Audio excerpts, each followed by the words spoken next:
The boarding gate was crowded, buzzing with passengers dragging luggage, checking tickets and rushing to find their seats. But in the center of it all stood 12-year-old Maya, a quiet black girl clutching her worn backpack tightly to her chest. She wasn't used to planes. In fact, this was her first ever flight, one sponsored by a charity that recognized her as one of the top young science prodigies in the country. She was headed to a national competition, where her project was selected as a finalist. Maya stepped inside the aircraft nervously. The smell of fresh carpet and cool air felt overwhelming. Her boarding pass said 21B, middle seat. When she reached the row, she paused. A well-dressed couple stood nearby, eyeing the empty seat next to Maya's. The woman's lips curled slightly, and she whispered loudly to her husband, "Are you serious? They want us to sit there?" The man shook his head in disapproval. A flight attendant approached with a polite smile. "Sir, this is your assigned row." The woman stepped back and said sharply, "There must be another place available." "We're not sitting there." Maya lowered her eyes. She didn't want to cause trouble. She didn't want the attention. She just wanted to reach the competition and do her best. Other passengers glanced over. Some looked uncomfortable. Some frowned at the couple. Some looked at Maya with pity, which made her feel even smaller. The flight attendant tried again. "Ma'am, the plane is full. These are your seats. We're not sitting there." The woman snapped louder. A man from another row leaned to whisper to his wife. Poor kid. Not her fault. Maya shrank into her seat, wishing she could disappear. Her mind kept repeating, "Just stay quiet. Don't cry. Don't cry." The captain's voice came over the speakers. "Cabin crew, prepare for departure." But the couple still refused. Just then, the seat behind Maya opened. A tall, calm-faced man in a simple gray hoodie stood up and addressed the attendant. "It's fine. They can have my seat," he said gently. The couple perked up immediately, grateful but without a thank you. They slid into the row, taking the man's seat gladly.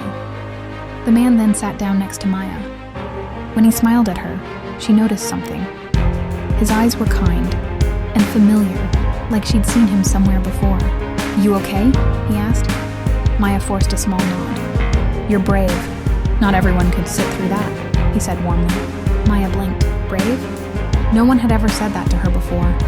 Throughout takeoff, he talked casually about planes and how amazing science was, slowly calming Maya's nerves. But he never mentioned anything about himself. The couple in front whispered smugly from time to time, unaware of the irony of what they had just done. Halfway through the flight, the tall man gently leaned back. "So, what takes you to the city?" Maya hesitated, then quietly replied, "Science competition. I got selected. My project is about wind energy." His eyebrows lifted. "A future engineer, huh? That's incredible." She smiled shyly, warmth returning to her chest. Little did Maya know. Every single person on that plane, including the couple who rejected her, would soon recognize the quiet man sitting beside her, and by the time the plane lands, they won't just regret their actions. They'll be shocked. Maya tried to focus on the clouds outside the window, letting the hum of the engines calm her nerves. The tall man beside her, whose name she hadn't asked yet, kept talking casually, asking about her school and her project. He listened intently as she explained her wind energy model, nodding thoughtfully. Maya felt a strange mix of comfort and awe. He seemed genuinely interested. Meanwhile, the couple in front continued to whisper, glancing back every few seconds. Their earlier smugness had faded into restless curiosity. Something about the quiet man intrigued them. But they dismissed him as just another fellow passenger. Halfway through the flight, the plane hit a small patch of turbulence. Maya's hands tightened on her backpack. The man noticed. "Don't worry, kiddo," he said softly, placing a reassuring hand on her shoulder. "Turbulence is just a little jiggle. The plane is stronger than you think." Maya giggled nervously. She had never been on a plane before, and his words were oddly comforting. Slowly, she began to relax, even laughing at some of his jokes. Minutes later, the in-flight magazine fell from the seat pocket in front of him. He picked it up and handed it to Maya, who smiled and thanked him. Their small gestures and casual conversation made the flight feel like a short road trip rather than a stressful journey. Then, something unusual happened. The man pulled out his phone and typed something quickly, glancing at Maya with a smile. He slid it over. "It's just a little surprise," he said. Maya looked down at the screen. It was a news article featuring her science project, with a headline, "Young Innovator Selected for National Science Finals, age 12. Her eyes widened and her cheeks flushed. She had never seen her name in print like this. The man smiled knowingly. "You did all the work. You earned every bit of this," he said. The couple in front finally turned around to look at them. Their expressions shifted from casual curiosity to disbelief. The man they had dismissed so quickly, he was not just any passenger. He was the CEO of the National Science Foundation, the very organization that was hosting the competition Maya had worked so hard to reach. The realization hit the couple like a lightning bolt.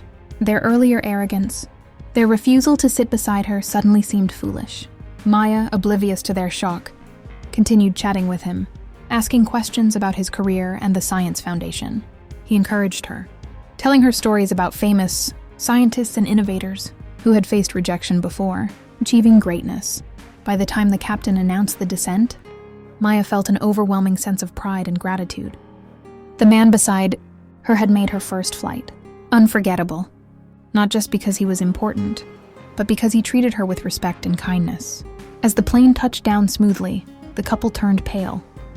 Their whispered remarks were drowned out by the soft applause of passengers for a smooth landing. The plane's wheels kissed the runway, and the cabin erupted in the polite clapping of passengers. Maya's heart pounded with excitement and nerves. She had never been on a plane before, never imagined sitting beside someone so kind, and never dreamed her efforts in science would lead her here. The man beside her smiled warmly. "Ready for your big day?" he asked. Maya nodded, clutching her backpack with renewed confidence. "I think so. I hope I don't mess up." "You won't," he reassured her. "You've already impressed me, and that's just the beginning." As the passengers gathered their belongings, the couple in front turned around one more time. Their eyes widened as they recognized the man beside. "Maya," whispers rippled across the aisle. That's the CEO of the National Science Foundation," the woman whispered, voice trembling. The man they had dismissed so arrogantly, the one they refused to sit near, was the person in charge of the very competition Maya was flying to. Their faces drained of color. Maya, still oblivious to their shock, thanked him quietly. "I don't even know your name." He chuckled softly. Daniel Hayes. "But right now, the important thing is you." Maya's eyes sparkled. She couldn't believe how supportive he was. He had turned what could have been a stressful, lonely flight into a lesson in kindness, encouragement, and confidence. The couple attempted to mutter apologies, but the words faltered on their lips. They realized their judgmental attitude and arrogance had not only embarrassed them, they had missed the chance to sit beside someone extraordinary. As passengers filed off the plane, Daniel guided Maya toward the exit, smiling. "Come on, young innovator. Let's get you to your next big adventure." Outside, a car awaited. A chauffeur opened the door, bowing respectfully. Maya's jaw dropped. The generosity, the recognition, the respect, it was overwhelming. She felt a rush of pride and gratitude she had never experienced before. The couple watched silently, still pale, still humbled. For the first time, they understood what it meant to judge someone by appearance and how quickly life could teach you a lesson. Maya, unaware of the silent spectators, glanced at Daniel. "Why are you being so nice to me?" she asked shyly. He smiled. "Because I see your potential. I see your heart. And I know one day you'll do incredible things that change the world." The taxi drove away from the airport, carrying Maya toward the science competition and the first day of her extraordinary journey. She looked out the window, feeling small and enormous at the same time. The world could be unkind, dismissive, and quick to judge, but her experience on that plane taught her a crucial lesson. Kindness, courage, and talent always shine through. By the time the couple left the airport, they had learned a hard truth. Opportunity doesn't wait for anyone, and neither does greatness.